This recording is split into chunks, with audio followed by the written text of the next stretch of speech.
আগস্টের শেষ সপ্তাহ। ধনলটি পাহাড়ের একদম শেষ প্রান্তে একটা প্রাচীন নোংরা রংচটা রাজবাড়ি।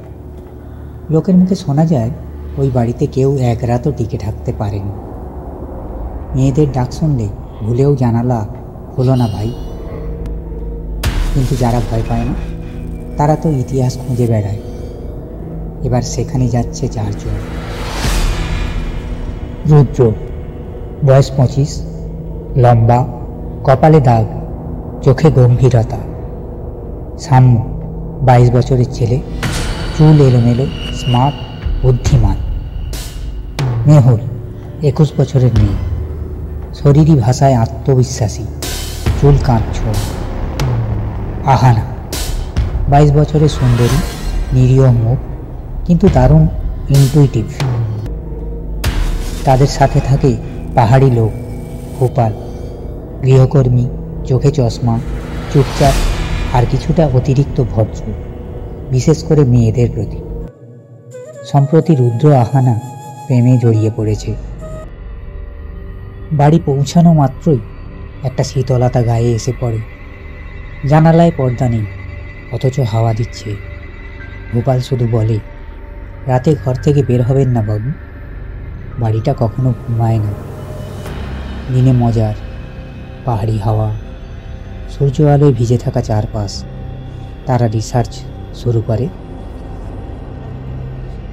ফটো তোলে, পুরনো দলিল খুঁজে দেখে। কিন্তু রাত।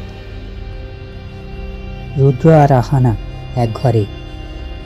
তারা ঘনিষ্ঠ হয়, শরীরের উষ্ণতায় একে অপরকে আবিষ্কার করে। তাদের মাঝের মুহূর্তটা ঠিক যখন চরমে, হঠাৎ দরজায় একটানা কাঁপতে থাকে। টিক টিক শব্দ, যেন কেউ থামাতে চাইছে না। রুদ্র উঠে দেখে বাইরে কেউ নেই, তবে মাটিতে একটা পুরনো পোড়া চুড়ি পড়ে আছে। এটা কে রাখলো?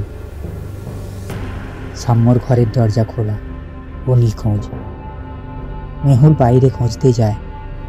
গাছের গোড়ায় সাম্যর মোবাইল, আর গা ছমছমে আওয়াজ, যেন কেউ শ্বাস নিচ্ছে ঘাড়ের পিছনে। গোপাল ধীরে ধীরে ওর পাশে দাঁড়ায়।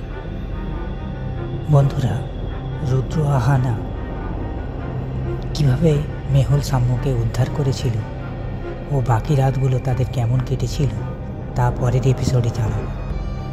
গল্পের প্রথম পর্ব কেমন লেগেছে তা অবশ্যই কমেন্টে জানাবে, আর চ্যানেলটা সাবস্ক্রাইব করে পাশে থাকবে। আর হ্যাঁ, তুমি কি ভূতে ভয় পাও তা অবশ্যই জানাবে।